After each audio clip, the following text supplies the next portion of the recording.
Hey everybody, my name is David and I am here to help you play creatively. So you've probably been playing the piano for a while and you're wondering, man, what can I do to add some interesting flavor to my music, some spice? So today I'm going to give you 3 gospel passing chords that you can use in your playing starting today. Let's get right to the lesson. So for today's lesson, all of our passing chords are going to a minor chord, okay?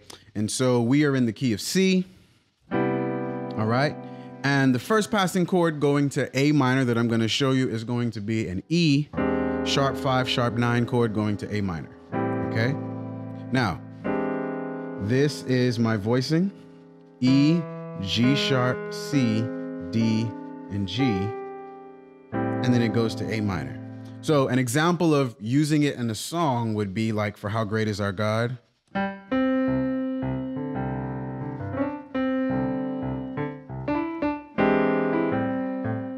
All right, so that's how I use it, all right?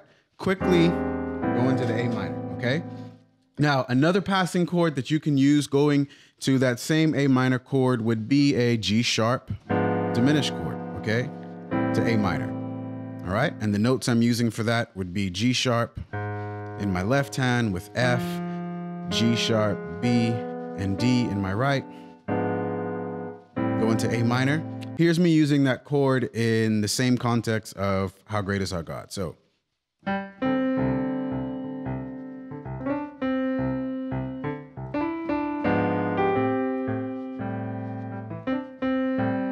right. So we got E sharp 5, sharp 9 going to A minor. We have G sharp diminished or A flat diminished, full diminished chord going to A minor. Okay. Now, here's the final chord that you can use going to A minor, and it is based off of this E chord here, all right? So instead of playing an E sharp 5, sharp 9, you can use an E dominant 7 chord, okay? And so these are the notes that I'm playing here: E, D, G sharp, and B, okay? To A minor, all right? And so here's me now playing it in context. All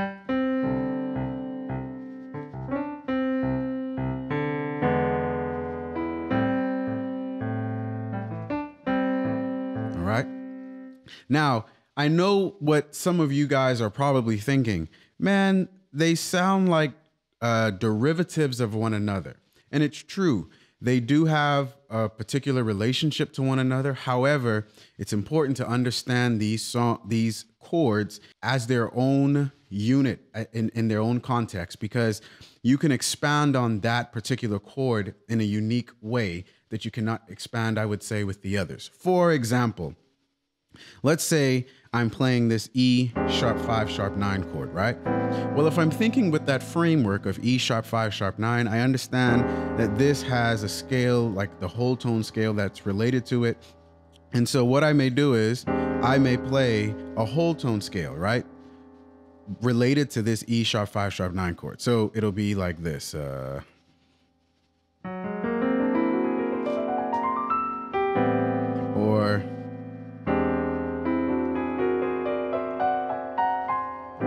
okay, so I want you to understand you can treat each of those chords differently.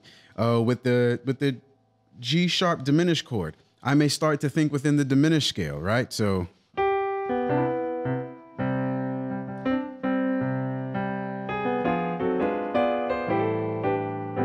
okay, so I want you to think of those chords as their own unit, although they do have their own relationship to one another, okay? All right, thank you guys so much for watching. If you like content like this, go ahead, you know what you gotta do, like and subscribe. Also, go to play-creatively.com for courses, charts, and other resources that will help you grow in your piano playing journey. Well, until next time, remember this, keep watching, keep learning, and we'll keep growing together. And I got the practice track in the links for you. Just wanted to go ahead and add that. Well, I'll see you next time.